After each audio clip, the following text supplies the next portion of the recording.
Assalamualaikum warahmatullahi wabarakatuh. Kami dari kelas reguler B, Prodi Pendidikan Bahasa dan Sastra Indonesia Angkatan 2023. Kami dari kelompok Sage dengan beranggotakan 6 anggota kelompok yang masing-masing bekerja sama dalam menyelesaikan tugas ini dengan judul materi pendekatan struktural dan pendekatan semiotik serta menganalisis Sage dengan pendekatan struktural dan pendekatan semiotik.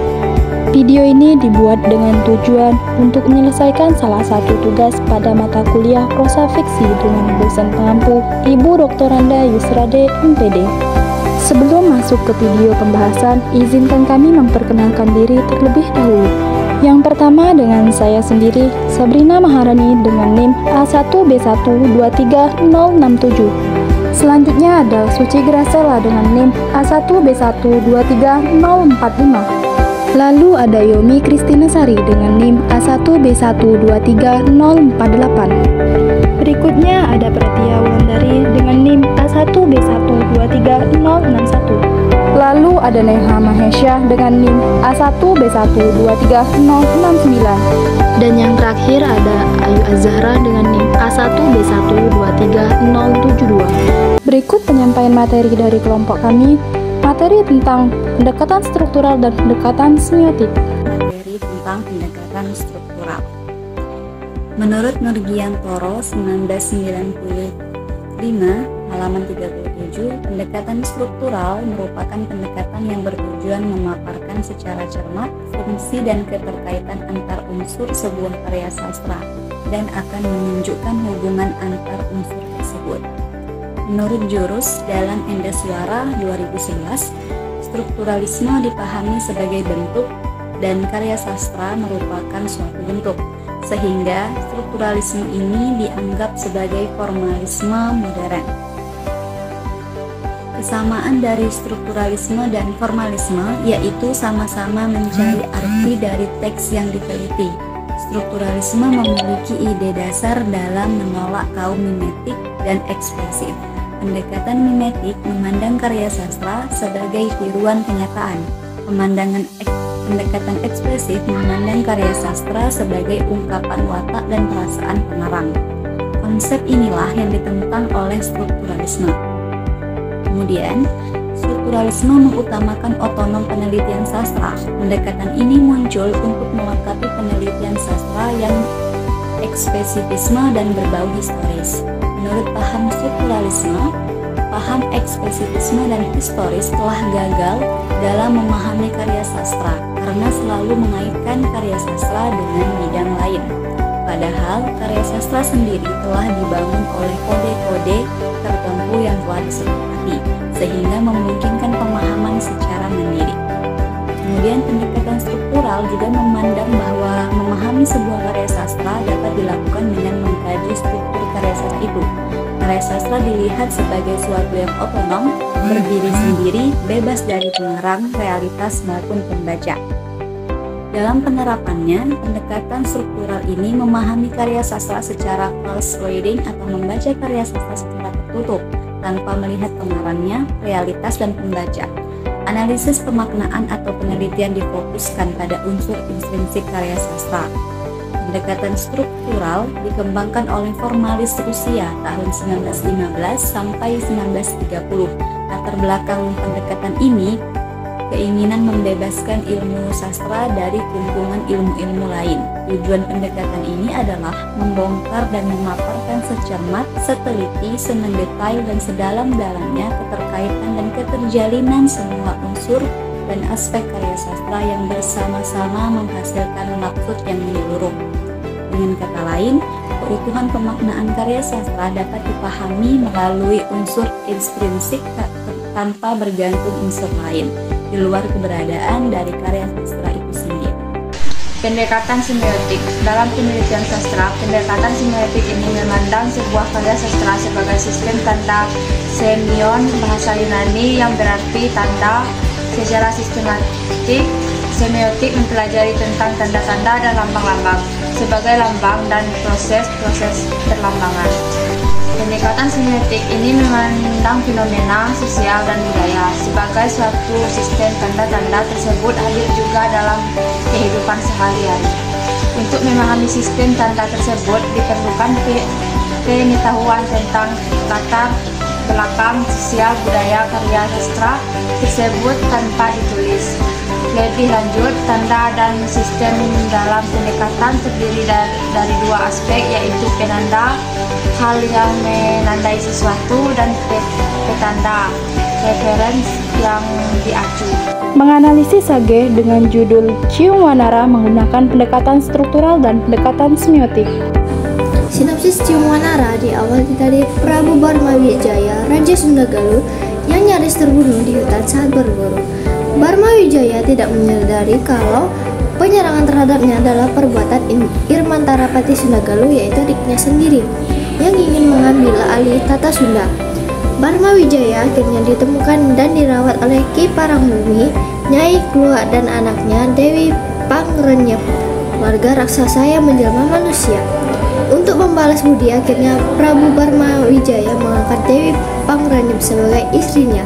Sementara itu, Irmantara terus berusaha untuk melenyapkan sang raja. Langkah utamanya mendekati Dewi Pangrenyep dan akhirnya mereka menjalin hubungan gelap. Dewi Pohaci Naganingrum dan Dewi Pangrenyep sama-sama hamil. Tapi bedanya, Dewi Pangrenyep benar-benar mengandung putra Barmawijaya, sedangkan Dewi Pangrenyep mengandung hasil hubungan gelapnya dengan Irmantara, dan Irmantara bekerja sama dengan Dewi Pangrenyep, juga Ki Parangbumi dan Nyai Kluwa di saat Dewi Pohaci Naganingrum melahirkan bayinya, ditukar dengan anak anjing. Sedangkan sang pangeran, putra Dewi Pohaci Naganingrum, diserahkan pada Irmantara untuk dilenyapkan, namun gagal. Barmawijaya sangat kecewa dan mengusir Dewi Pohaci. Dewi Pohaci Naganingrum dari istananya bersama anak anjingnya. 10 tahun kemudian, Dewi Pohaci Naganingrum tumbuh menjadi anak yang cerdas dan berteman dengan ayam jago dan burung cium juga dan monyet wanara. Selain itu, Aki Balagantara melatih sang pangeran yang diberi nama Cium Wanara agar nanti bisa menjadi pemuda perkasa. Pada akhirnya, Cium Wanara bertemu dengan Pangeran Sunda Galuh, yaitu Pangeran Harian Banggaputra Dewi Pangrenyep. Hasil hubungannya dengan Irmantara dan saling bermusuhan. Dan secara kebetulan Cium Wanara bertemu dengan Dewi Pohaci Naganingrum, dan Dewi Pohaci Naganingrum bercerita masa lalunya. Kalau dirinya adalah permaisuri kerajaan Sunda Galuh yang terusir karena melahirkan anjing yang diberi nama Lemur. Mereka sama-sama tidak sadar kalau sebenarnya adalah ibu dan anak. Dapatkah Cium Wanara dan Dewi Pohaci Naganingrum selamat dari kejaran Irmantara, dan bisakah kembali ke istana Sunda? Pendekatan struktural. Yang pertama, tokoh 1 Prabu Barmawijaya Kusuma sebagai Raja Galuh yang memerintahkan kerajaan Galuh yang sangat luas. Yang kedua yaitu Pohaci Naganingrum sebagai permaisuri pertama. Yang ketiga yaitu Dewi Pangrenyep sebagai permaisuri kedua. Yang keempat yaitu Haryang Bangga sebagai putra Dewi Pangrenyep. Sedangkan putra Pohaci diganti dengan seekor anjing. Yang kelima yaitu Cium Wanara, yaitu sebagai anak angkat Aki dan Nini Balangantarang, yang dimana anak angkat ini mereka beri nama Cium Wanara. Yang kedua yaitu plot. Yang pertama, konflik antara Dewi Pangrenyep dan Pohaci Naganingrum, yang dimana Dewi Pangrenyep bermaksud hendak mencelakai putra Pohaci. Yang kedua itu penggantian bayi Pohaci dengan seekor anjing, yang dimana dikatakan bahwa Pohaci telah melahirkan seekor anjing. Yang ketiga yaitu Cium Wanara menjadi putra mahkota setelah menyambung ayam, yang dimana raja harus bersedia mengangkatnya menjadi putra mahkota. Yang keempat yaitu perpecahan kerajaan Galuh, yang dimana sejak itulah kerajaan Galuh dibagi menjadi 2 bagian dengan batasan sungai Cipamali. Yang ketiga yaitu tema. pertama, pengkhianatan dan persaingan dalam keluarga kerajaan. Yang kedua itu kesetiaan dan kebaikan hati yang terbukti dalam tindakan si Lengser. Yang ketiga yaitu pertempuran antara kekuatan gaib, yaitu ayam Ciungwanara, dan kekuatan manusia atau ayam raja. Yang keempat itu latar. Satu, kerajaan Galuh yang luas. Yang kedua yaitu desa Geger Sunten, tempat tinggal Aki dan Nini Balangtara. Yang kelima yaitu sudut pandang. Sudut pandang yang digunakan dalam cerita ini adalah sudut pandang orang ketiga, di mana dalam cerita ini ada beberapa kalimat yang menunjukkan jika sudut pandang dalam cerita ini adalah sudut pandang orang ketiga. Contoh kalimat yang pertama yaitu Prabu Barwawijaya Kusuma memerintahkan kerajaan Galuh yang sangat luas. Contoh yang kedua yaitu yang pertama bernama Pohaci Naningrum dan yang kedua bernama Dewi Pangrenyap. Contoh yang ketiga yaitu keduanya sedang mengandung. Contoh yang keempat yaitu pada bulan ke-9 Dewi Pangrenyap melahirkan seorang putra. Contoh yang ke-6 yaitu Haryang Banga telah berusia 3 bulan namun Permaisuri Pohaci Naningrum belum juga melahirkan. Contoh yang ke-7 yaitu khawatir kalau Pohaci melahirkan seorang putra yang nanti dapat merebut kasih sayang raja terhadap Haryang Banga. Dewi Pangrenyap bermaksud hendak mencelakai putra Pohaci. Yang ke-8 yaitu dengan kelihayan Pangrenyap, putra Pohaci diganti dengan seekor anjing. Dalam cerita ini menggunakan kata-kata seperti ia, mereka, bayi itu, Ciungwanara dan raja untuk menunjukkan pada tokoh-tokoh dalam cerita, menunjukkan penggunaan sudut pandang orang ketiga. Yang keenam yaitu gaya bahasa. Yang pertama, personifikasi majas. Personifikasi majas digunakan untuk memberikan sifat manusia kepada objek atau makhluk yang tidak hidup. Contohnya dalam cerita ini terdapat pernyataan, dikatakannya bahwa Pohaci telah melahirkan seekor anjing. Di sini, anjing diberikan atribut manusia yaitu kemampuan untuk melahirkan, padahal sebenarnya anjing tidak bisa melahirkan. Yang kedua yaitu metafora. Metafora adalah majas yang digunakan untuk menggambarkan suatu objek atau konsep dengan menggunakan kata-kata yang secara harfiah tidak terkait. Contoh metafora dalam cerita ini adalah Haryang Banga telah berusia 3 bulan namun Permaisuri Pohaci Naganingrum belum juga melahirkan. Di sini usia Haryang Banga digambarkan sebagai waktu yang berlalu seperti pada kehamilan. Yang ketiga yaitu hiperbola. Hiperbola adalah majas yang digunakan untuk melebih-lebihkan suatu pernyataan agar memiliki efek retoris yang kuat. Contoh hiperbola dalam cerita ini adalah putra Pohaci diganti dengan seekor anjing. Pernyataan ini digunakan untuk menunjukkan bahwa tindakan Dewi Pangrenyap sangat ekstrim dan drastis.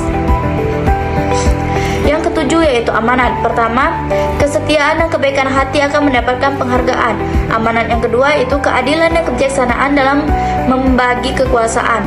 Amanat yang ketiga yaitu perbedaan budaya dan seni sebagai bagian dari identitas masyarakat. Menggunakan pendekatan semiotik. 1. Keberhasilan Ciungwanara menemukan kandaga emas berisi bayi dan telur ayam di sungai. Petanda. Kandaga emas dan telur ayam melambangkan kelahiran yang ajaib dan rezeki yang diberikan kepada Aki dan Nini Balangkantrang. 2. Tanda. Ayam Ciungwanara melukiskan peristiwa masa lalu tentang permaisuri yang dihukum mati dan kandaga emas yang berisi bayi yang dihanyutkan. Petanda. Perilaku ayam Ciungwanara melambangkan kemampuan hewan untuk mengingat dan menyampaikan pesan melalui tindakan. Ketiga, tanda. Persambungan antara ayam Ciungwanara dan ayam raja. Petanda. Persambungan ayam melambangkan perjuangan atau pertempuran antara Ciungwanara dan raja untuk mendapatkan status putra mahkota. 4. Tanda. Perpecahan kerajaan Galuh menjadi 2 bagian setelah perkelahiran antara Haryang Banga dan Ciungwanara. Petanda.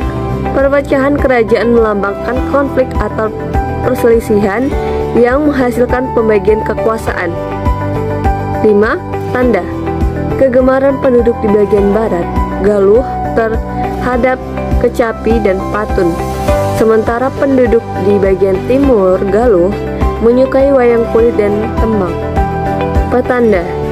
kegemaran penduduk melambangkan perbedaan budaya dan seni yang berkembang di dua bagian kerajaan yang terbagi.